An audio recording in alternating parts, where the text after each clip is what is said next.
It is 78 years past the happiness bomb.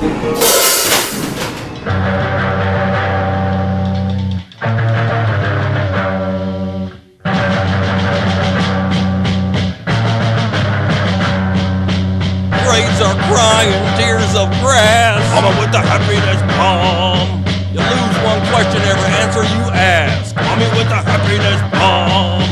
Creeping a scene through your funeral parade. Mommy with the happiness bomb. Black picket line with gladness grenades. Mommy with the happiness bomb. My world was safe before the safety pin. Mommy with the happiness bomb. Can the circuit be unbroken? Why, yes it can. Mommy with the happiness bomb.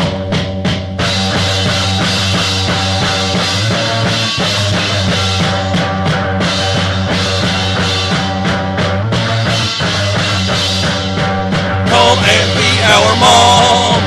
Mama's with the happiness bomb. Come and be our mom. Mama's with the happiness bomb.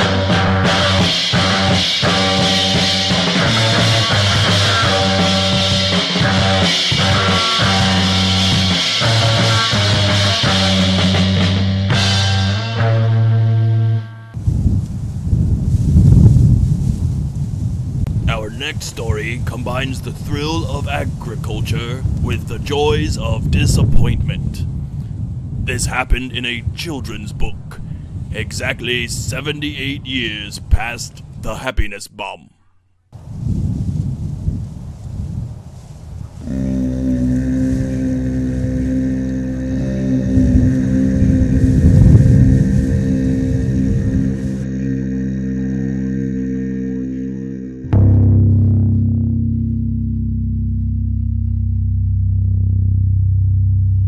I do not know how we animals began to talk. Perhaps it was the great plate that flew over the barn, or whatever they put in the slop that had the cows turning blue and eating each other.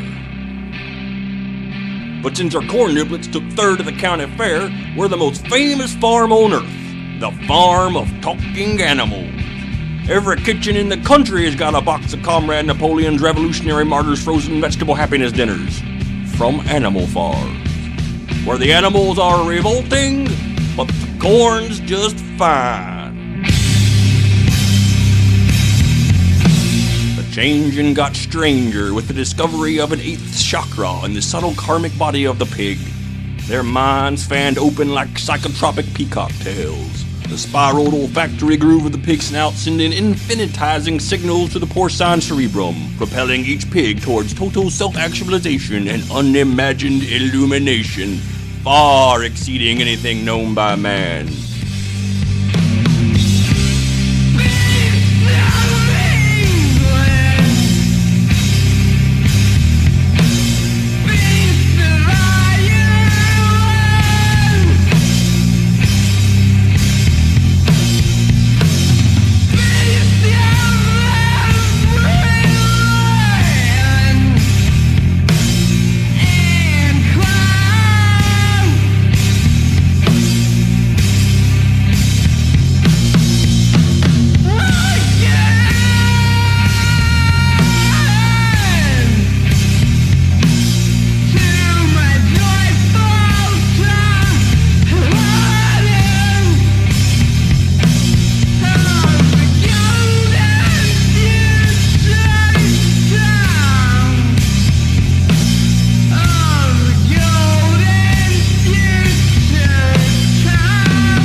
The rest of us eat when we can. "Oh, horsey, shouldn't you rest?" asked the kind sheep. All horsey says is, "Nay." And the poor little cows must lick the milk from the bucket their mother kicked. And me, I've wrote a poem. "The Flea is on Me" by Nod, who is a donkey and is me. The flea is on me. I pity the flea. An itch is a strife, but a scratch ends its life. And I doubt it will write about me. Thank you. You are not alone.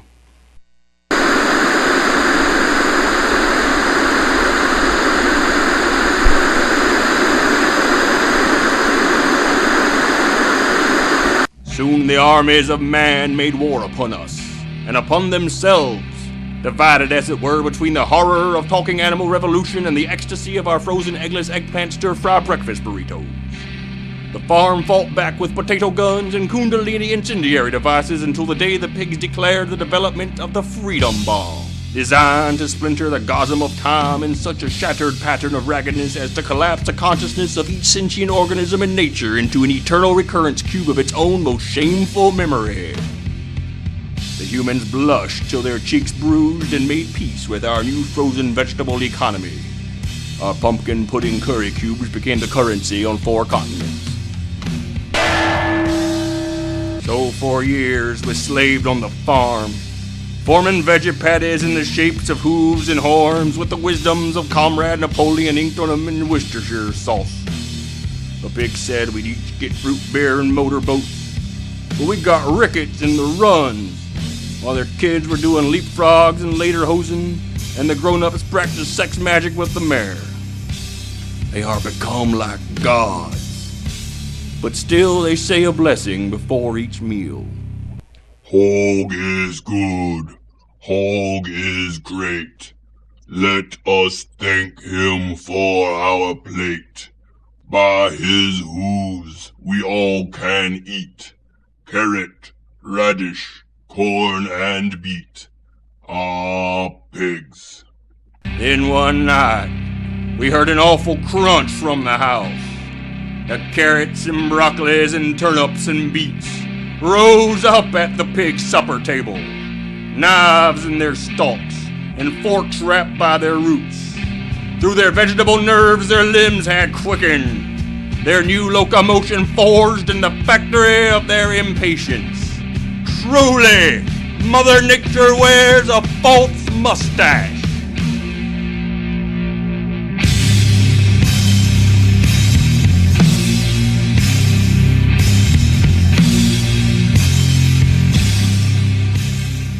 All the other animals all ran off, and humans are sure done for sure.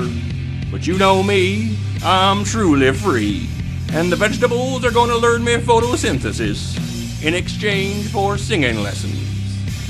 Beats of England, beats of Ireland.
Charlie, old man, you don't mind if I sit here, do you, boy? Oh, well, where was I? Oh, yes, Jack Brewer. He walks across the floor to me, and with an intense voice, a voice absolutely shaking with intensity, he sidles up to me and he whispers. He's got the most miserable habit of whispering a sotto voce so that everyone in the world can hear him. Anyway, he says to me, Jim, I've got to scrape up $250,000, and you're the only one that can handle it for me. Now, this is Brewer speaking to me. $250,000, mind you. And I am supposed to scrape it up for him. I mean, I am supposed to scrape it up as if it were some kind of residue that could literally be scooped off of the... Is the wager I have in mind legal? No wager is legal in this state. Well, is it against the law then? Anything criminal in it? I don't see anything criminal in it. No. Alfred, that is exactly what I wanted to hear from you. Franklin.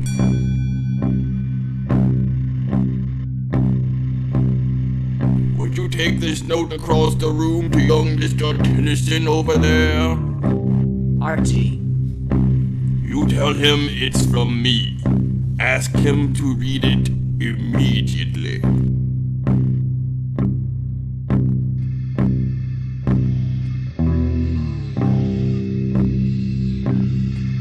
The note that this man is carrying across a club room is in the form of a proposed wager. It stands alone in the annals of bet-making as the strangest game of chance ever offered by one human to another. In just a moment, we'll see the terms of the wager and what young Mr. Tennyson does about it. And in the process, we'll witness all parties in a wheel of chance in a very bizarre casino.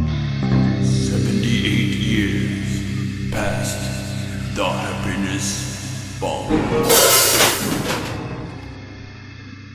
We will afflict you with it immediately after these words from our sponsor.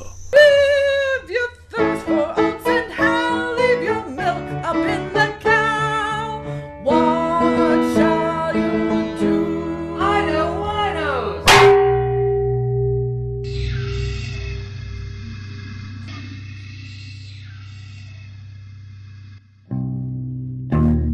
This is absolute nonsense. What I'm about to say might horrify the average person, but to someone as insensitive as you, it probably won't mean a thing. I dislike you intensely, Tennyson. It goes much beyond the ordinary distaste I feel for someone without breeding, without principles, without manners. I propose a wager to Mr. Tennyson here. The wager is to take the following form. I will bet him $500,000 that he cannot remain silent for 1 year. He will be placed in a room for observation by me or by any one of us at our discretion. He will be furnished with a radio. Well, Tennyson, does it appeal to your sporting blood? If this were Europe, or the company were more sophisticated, I should be forced to invite you out for the things you've said to me. The ground rules here, however, are different. I can either ignore you or call your bluff. Well, I choose to do the latter. I accept your wager. I'll be back tomorrow night. Tennyson. I've known Colonel Taylor for a long time. This is not a capricious man. I warn you, he is in deadly earnest. Do you know my wife, sir? Her name is Doris. She's a lovely thing, frail, beautiful, fragile, like a cameo brooch. My miserable misfortune is that I happen to be very much in love with her. I am also in desperate need of money.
Hello, Tennyson. Through these 12 long and quiet months, my mind has been changing. I am sorry I took from you your voice, my friend. Truly, talk is the cheese which binds together our human casserole. From this day forward, let us no longer be fucktards, but let us be make-love-tards. Tennyson, here is your check for $500,000. Tennyson, you can talk anything you want.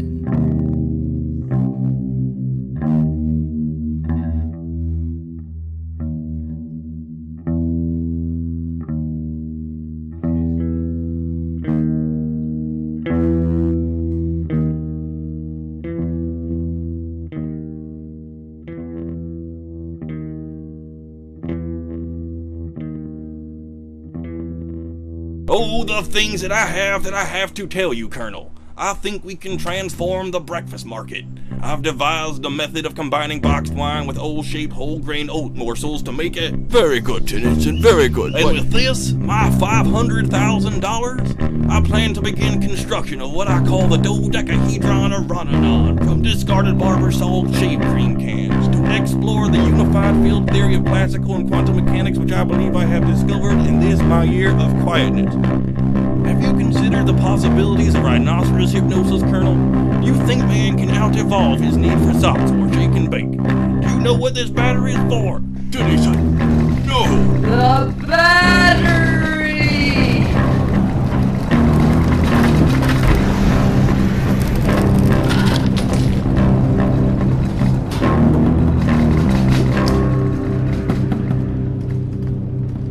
At long last, I am awake again. Now be quiet.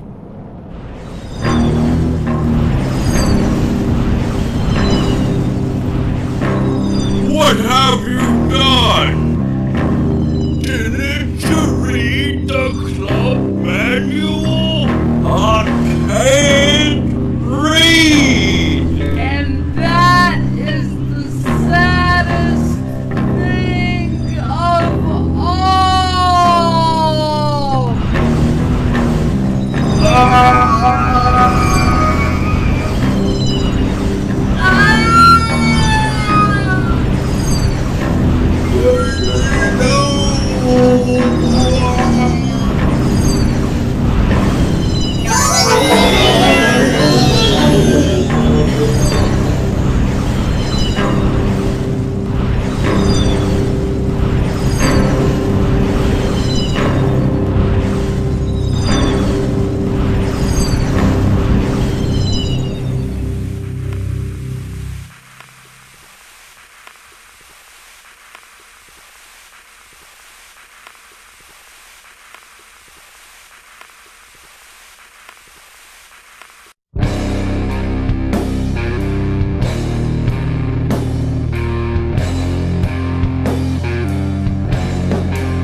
Take my eyes. Don't cry.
seems like a reasonable girl.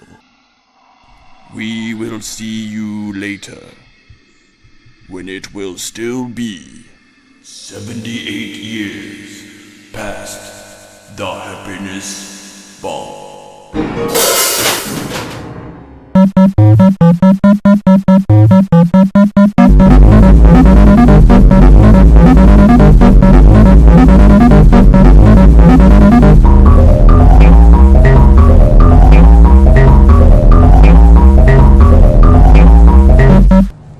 Feel free to fast forward the next one. We did.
And now, the end.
Orangutans.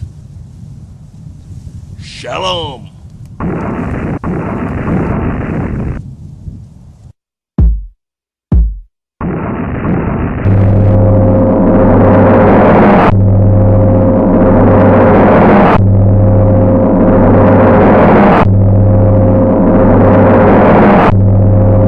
Give 'em the zebra.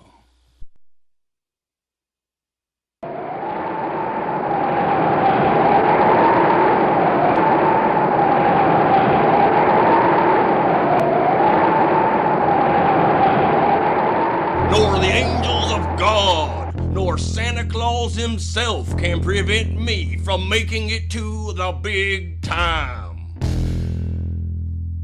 Sure as my name is Adolf Nimrod, creator of the box wine breakfast cereal, magniloquent novelty magnate, king of everything worth seeing, and only son of Mama Nimrod.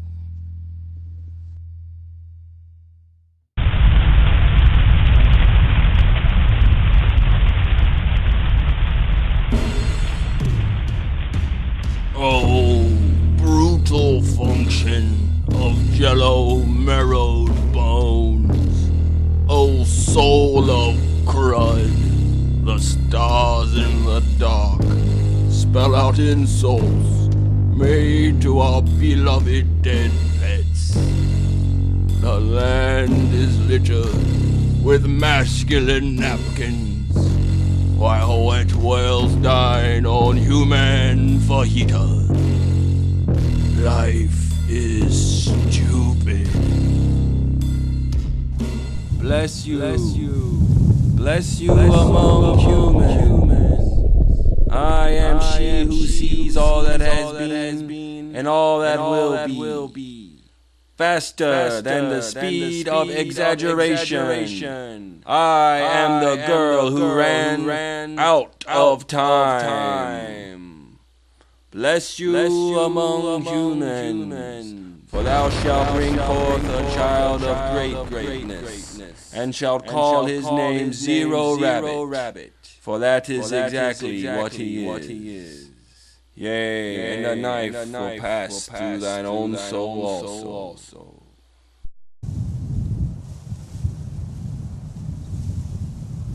Soon, friends, like psychic apples, our brains will ripen and fall off the branches of fear and death into the second nature, into freedom and immortality. We will make it to the big time, up there in highest heaven.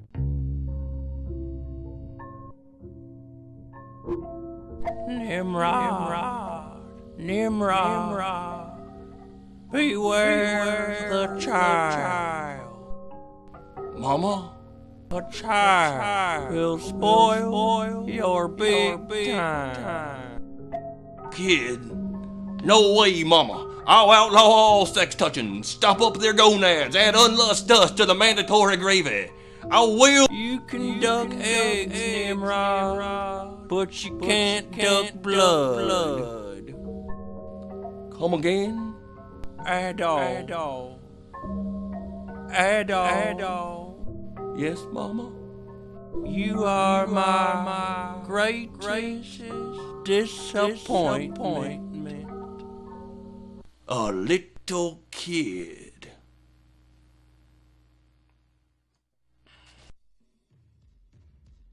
Step right up, ladies. Step right up. Don't dare let your kids miss this once-in-their-lifetime product opportunity. Proudly packaged in this high-quality, fully patented fallopian cube. Nimrod Industries' very own false alarm clock. What's it do? Why, look and see. It's guaranteed to capture your child's imagination.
We see our lives as if through scotch tape, and every breath we draw, the meantime erases.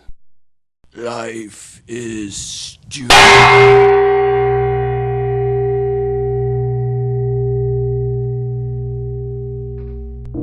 Open now your womb of now.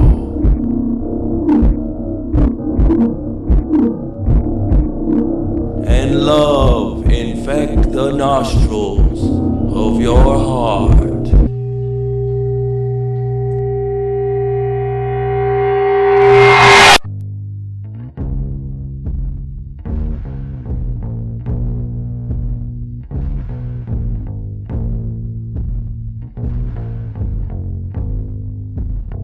Hello.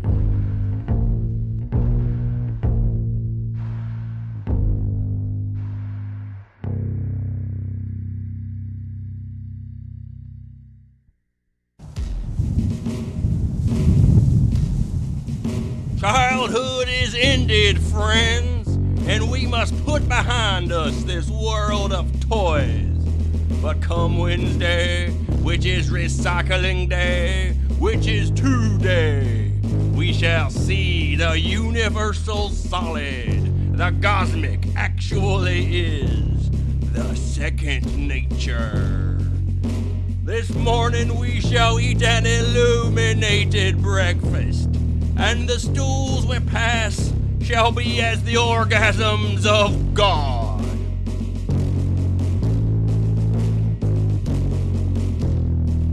I made it to the big time, Mama. I'm going to set the world on fire.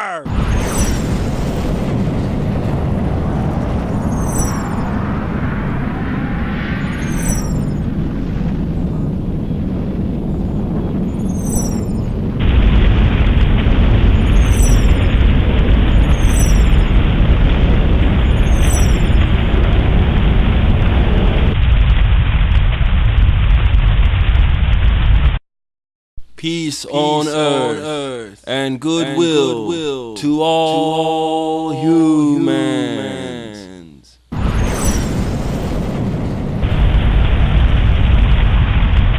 Mommy, milk. Milk, Mommy.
But tell me, why cigarettes?